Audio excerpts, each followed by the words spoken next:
Mi nombre es Perla Jimena Nieto Pérez, soy estudiante de la Facultad de Derecho y Ciencias Sociales de la Universidad Michoacana de San Nicolás de Hidalgo. Así que te invito a ver el siguiente video. El tema del cual les voy a hablar es el salario, el cual se encuentra en la Ley Federal del Trabajo en el capítulo 5. Así bien, el artículo 82 señala que el salario es la retribución que debe pagar el patrón al trabajador por su trabajo.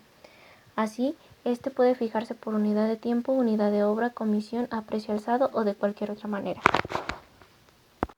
Cuando este se realiza por unidad de tiempo, se establecerá específicamente esa naturaleza.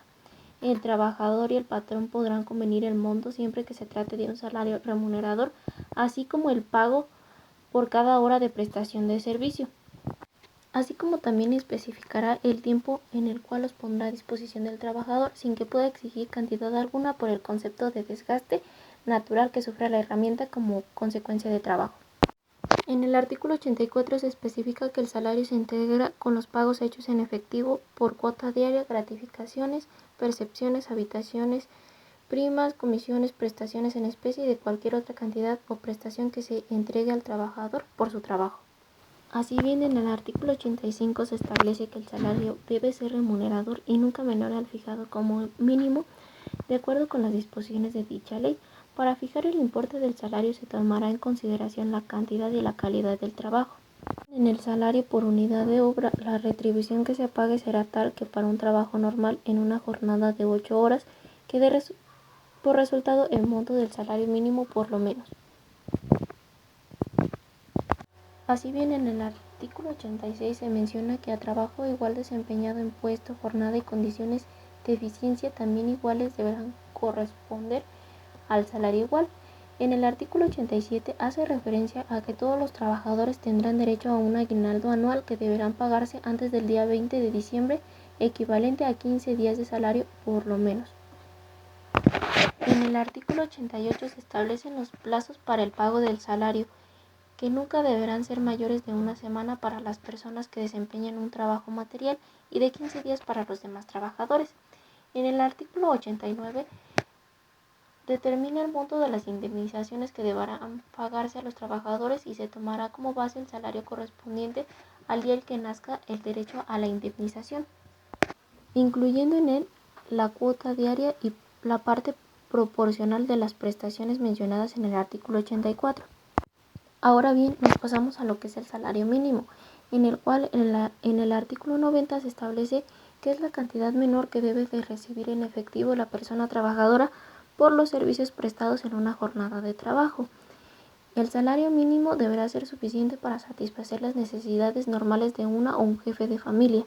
Así bien, la afiliación anual de los salarios mínimos o la revisión de los mismos nunca estarán por debajo de la inflación observada durante el periodo de su vigilancia transcurrido. De tal manera que en el artículo 91, 92 y 93 se establece que los salarios mínimos podrán ser generales para una o varias áreas geográficas de la aplicación que pueden extenderse a una o más entidades federativas. Ahora bien, en el artículo 97 se menciona que los salarios mínimos no podrán ser objeto de compensación, descuento o reducción, salvo en pensiones alimenticias decretadas por la autoridad competente a favor de las personas, en el pago de rentas, en el pago de bonos para cubrir préstamos y pago de abonos para cubrir créditos otorgados. Ahora bien, nos trasladamos al capítulo en donde se establecen las normas protectoras y privilegios del salario. En este se menciona que los trabajadores tendrán libremente su salario. El derecho a percibir el salario es irrenunciable. En el artículo 100 se establece que el salario se pagará directamente al trabajador, solo en los casos en que esté imposibilitado para efectuar personalmente el cobro. El pago se hará a la persona que designe como apoderado mediante carta poder suscrita por 2 testigos.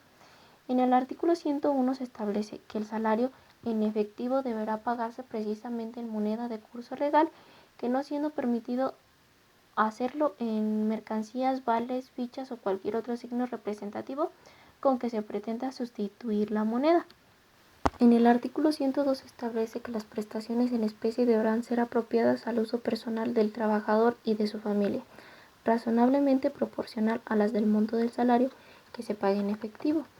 En el artículo 103 menciona que el Instituto de Fondo Nacional para el Consumo de los Trabajadores, conforme a la ley como lo regula, establecerá las bases para otorgar el crédito a los trabajadores procurando las mejores condiciones y mercado, facilitar el acceso a los trabajadores a los servicios financieros que promuevan su ahorro y la consolidación de su patrimonio. En el artículo 104 se señala que es nula la cesión de los salarios en favor del patrón o de terceras personas. El 105 establece que el salario de los trabajadores no será objeto de compensación alguna. En el artículo 107 se establece que está prohibida la imposición de multas a los trabajadores, cualquiera que sea su causa o concepto.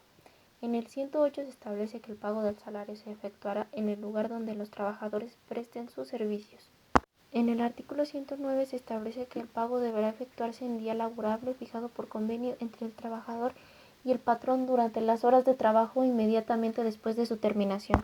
El artículo 111 establece que las deudas contraídas por los trabajadores con sus patrones en ningún caso deberán devengar intereses. En el artículo 115 se establece que los beneficios para el trabajador fallecido tendrán derecho a percibir las prestaciones e indemnizaciones pendientes de cubrirse, ejercitar las acciones y continuar los juicios sin necesidad de un juicio sucesorio. Así bien, en el artículo 116 queda prohibido en los centros de trabajo el establecimiento de expendios de bebidas embriagantes y de casa de juegos de azar. Esta prohibición será efectiva en un radio de 4 kilómetros de los centros de trabajo ubicados fuera de las poblaciones.